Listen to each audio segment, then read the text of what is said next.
Hello and welcome to our Club Guide series. Today we will be looking at Aston Villa. Now this might be quite an interesting job. For those of you who are new to the series, basically we take a look at the club as a whole. So we take a look at the finances, transfer budgets, wage budgets. We then look at what the board require of you, their philosophies and their expectations for the seasons. And then also we'll go into the youth team, the under-18s and under-21s, to see if we can spot any bright talents that the teams may have.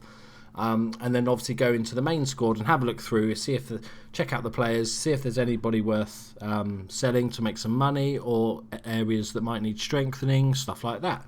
So let's jump straight into it. So we have a message from the managing director, and he expects you to play direct football. Wow, interesting, not seen that one before.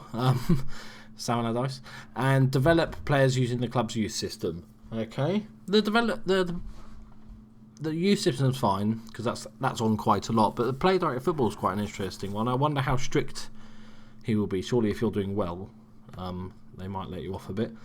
So let's see what they expect you to do this season. So in the Premier League, they're expecting the team to avoid relegation from the Premier League. Okay.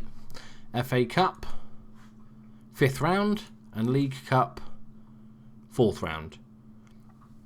It seems pretty respectable, I think, in those departments. We'll have a look at the team to see if we change that point of view, but let's have a look at finances. We've got 10 million in the bank and no transfer budget. We're spending 1 million on wages and our budget is 1 million. So if you want to buy someone, you're going to have to sell someone. It's kind of to be expected, I think, isn't it, really, with Aston Villa here? So let's look at we're not going to go through all the brightest talents. We're just going to pick out the main two or three in the under-18s. I'll let you discover any little hidden gems. But it looks as though we have two really good youth talents and the rest not so much. So we'll have a look at those. So we've got Andre Green. He's a winger. He's 16 years old. Oh, he's a good player, actually. So let's look at his main stats. So these physicals are really good for a 16-year-old. Strength will naturally go up, although he's never going to be an Akinfenwa. His work rate and determination are a little bit low. Hopefully they'll go up. The work rate and determination are important when seeing if they help they help a player reach their potential. Because they work hard and they're determined to do it. So sometimes if you've got a guy with 5-star potential but his determination work rate are really low, he might not ever make that. They're a little bit on the low side, but something that could be worked on with a bit of tutoring. As I say, he plays best as a... apparently no suitable roles for this position. Plays best as a winger. He's right-footed, balanced, cuts inside from both wings and runs with the ball often. So let's check out his dribbling. So his dribbling's not bad, so that helps. Crossing's okay. Long shots are decent. Technique, good flair. Concentration's a little low. Hopefully his mentals aren't the great all round, really, just flair. But hopefully they'll improve. But like I said, the physicals are great. Really good pace and acceleration for somebody that's 16. I think he could develop into a quality player. So definitely give him as much help as possible with tutoring and game time and loans.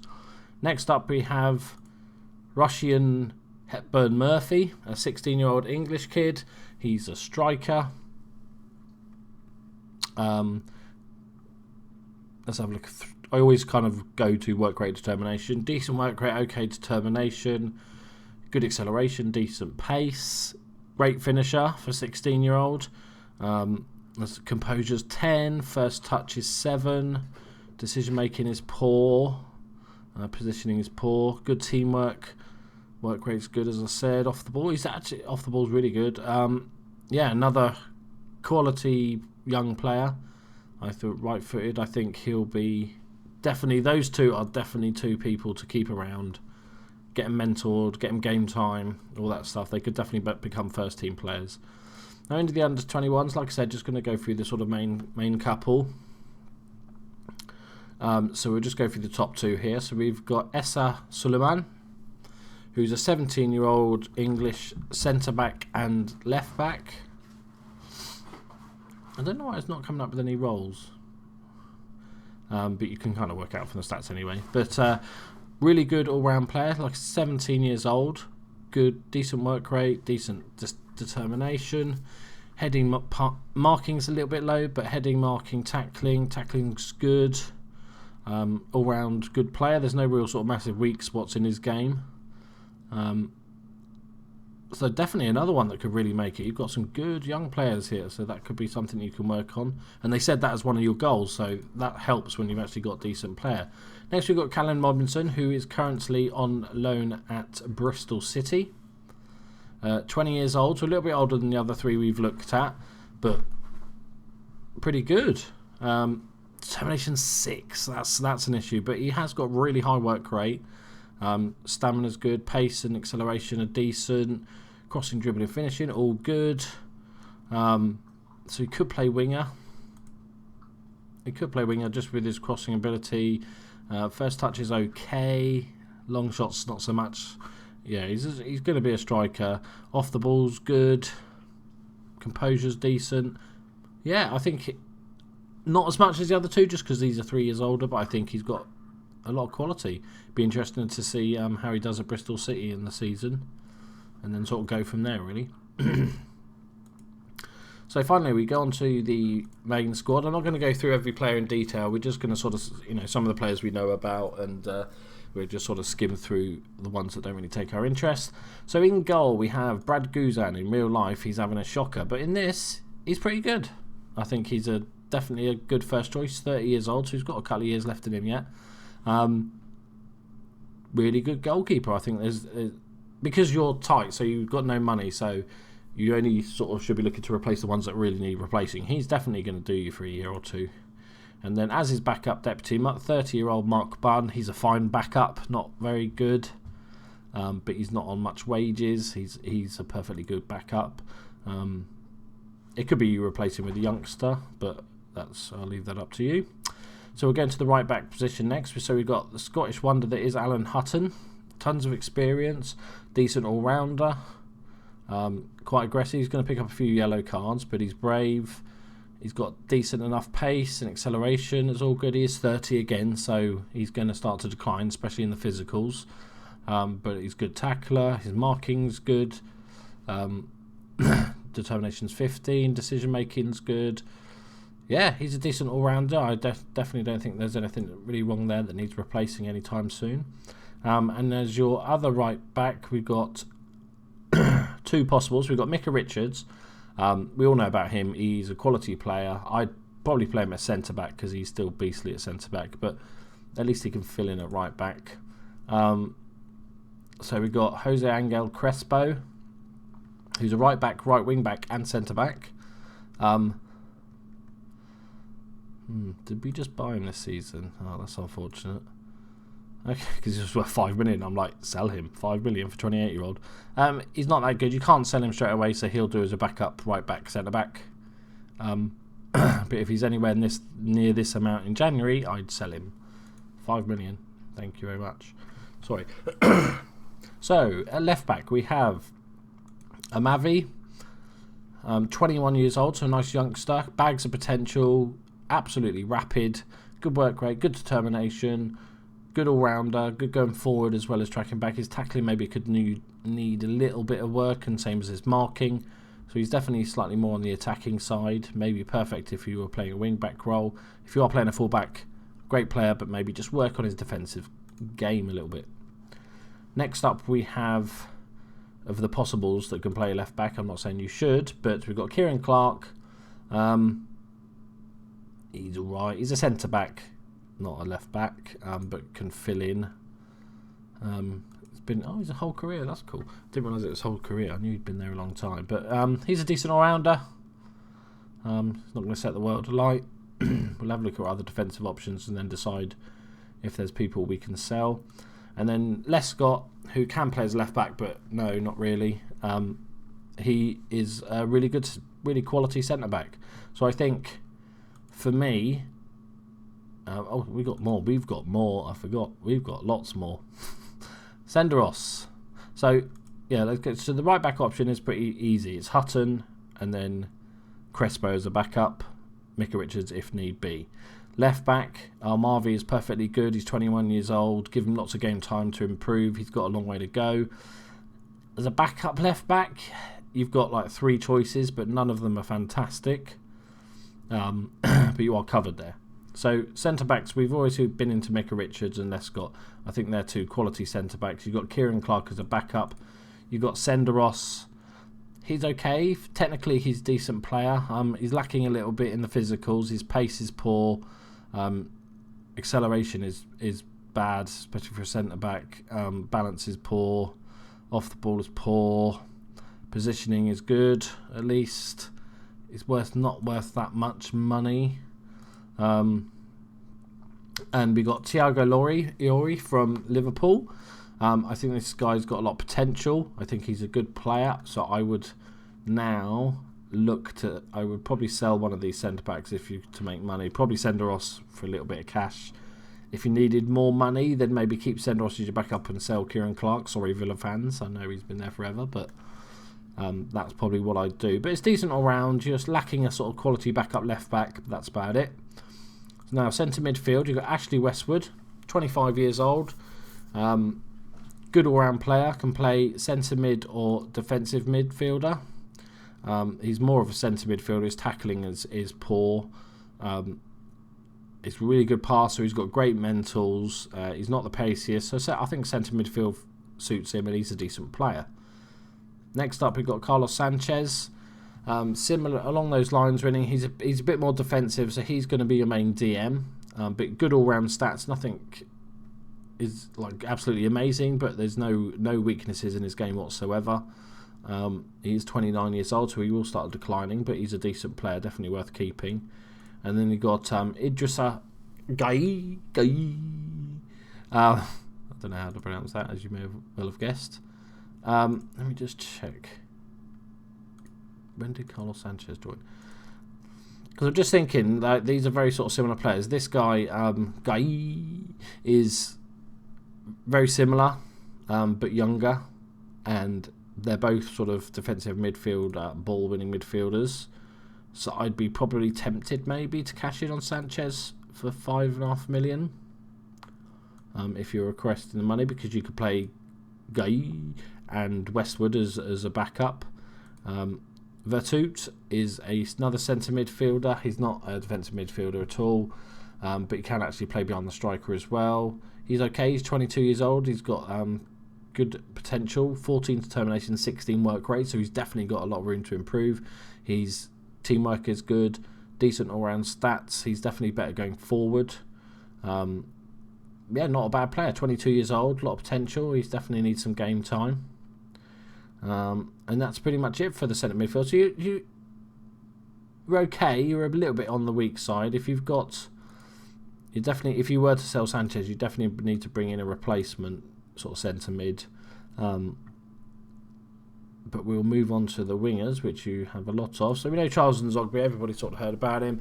He's pace and acceleration. He's very, very quick. Good all-round player. His mentals are the thing that needs work, and kind of we know that in real life. Concentration 8, decisions 8, positioning 8, teamwork 8, vision 10, work rate 9. These are not nice stats. I think maybe it's somebody that you could bring on as an impact player when the 70th minute with all that pace.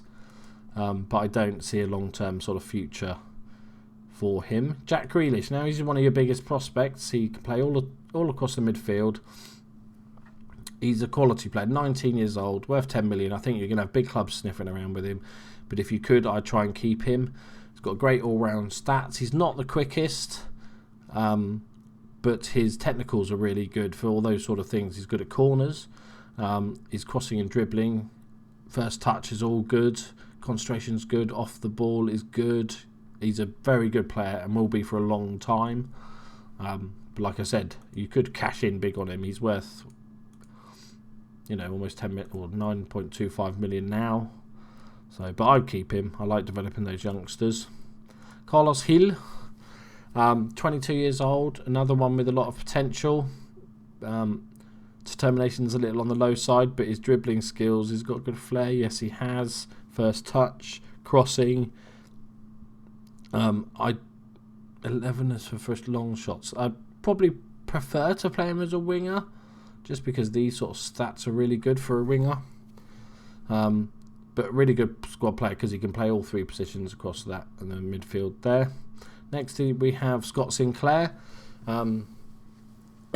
He didn't die when he went to Man City. He just sort of disappeared for a few years, but he's back playing football now, which is good to see. One of those players that's got some great stats and some weak stats. So he can't defend to save his life.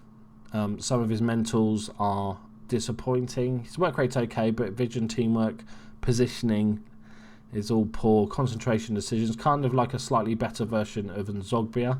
But he is even quicker and high natural fitness. Flair and dribbling are really good, so that's nice. Runs the ball down the left, knocks the ball past the opponent, cuts inside from both wings. That's quite a nice preferred move there, and prefers to play as a winger. As you can see, there's sort of stats that he needs. Passing is an issue. That's something that could be worked on. He's still only 26, so he could improve a little bit, but you'll get a good few years out of him. You've got some decent wingers here, actually. Traore, 19 years old. Another rapid winger that you've got and dribbling. His crossing is poor. Again, mental stats have issues, but he's young enough that these can improve. Get him a good shooter. His determination and work rate is okay. Passing's okay. Can't shoot for shit. Finishing's poor. Crossing's, like I said, not the greatest. I definitely think it's somebody that can. Natural fitness 6 is a bit of an issue. I wonder if he's injury prone.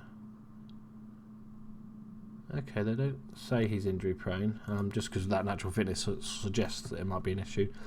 I think it's definitely somebody that can improve a lot. I think he's going to be more of a sort of super sub, just due to his natural fitness. He's going to have a hard time playing out a whole game. So, Villa legend, Gabriel Mbonglho. Another absolutely rapid place, even now. Still only 28. He feels like he's been around for like ever. Amazing physicals. The rest are a bit iffy. I'd sell him. I'm sorry, Villa fans. I'm sorry, but I'd sell him. I think while he's worth at 7 point, he's never going to be worth that again. 7 million. Take him. The fans might hate you forever. But tough shit. Because he's not really striking. He's finishing, his first touch, his composure are all 9. He's not a striker, and you have better options on the wing. So, and then we got Jordan Ayew, one of the Ayew brothers that came into the season. He looks a quality player. 23 years old. He's got tons of time to improve. Great determination. He, I like him. Composure is a slight issue in concentration, but composure is probably the only stat that lets him down a little bit. But otherwise, great physicals as well. Definitely be a good player. And then you've got Rudy Gusted, who's obviously a big target man. 19 heading, as you can see from that. But he's actually not the slowest. He's 12 pace, so it's not the worst thing in the world.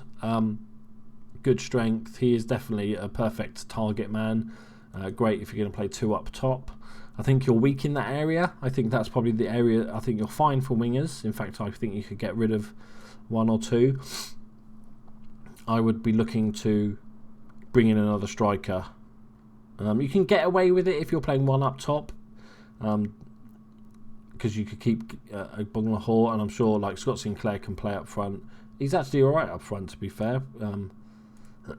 With 15 finishing, his composure is 10. His first touch is 11, so they're all better striker stats than Bonglahor. I would definitely sell Bonglahor. I think there's no way around it. Sorry, Gabby. Time for you to go. I think that about wraps it up. I hope you enjoyed it. Let me know in the comments below what's if you're going to manage Aston Villa this season. Do you think they're going to survive? What signings have you made? Like, what striker would you bring in? You know, because that's definitely an area that it needs improving. If you go onto the playlist and stuff, you'll see that I'm doing all the clubs in the Premiership, and then I'll probably drop down and do the Championship. I might even start doing foreign clubs if there's enough interest. So please leave a like and a comment and subscribe. That'll be wonderful, and I'll see you on the next episode. Bye bye.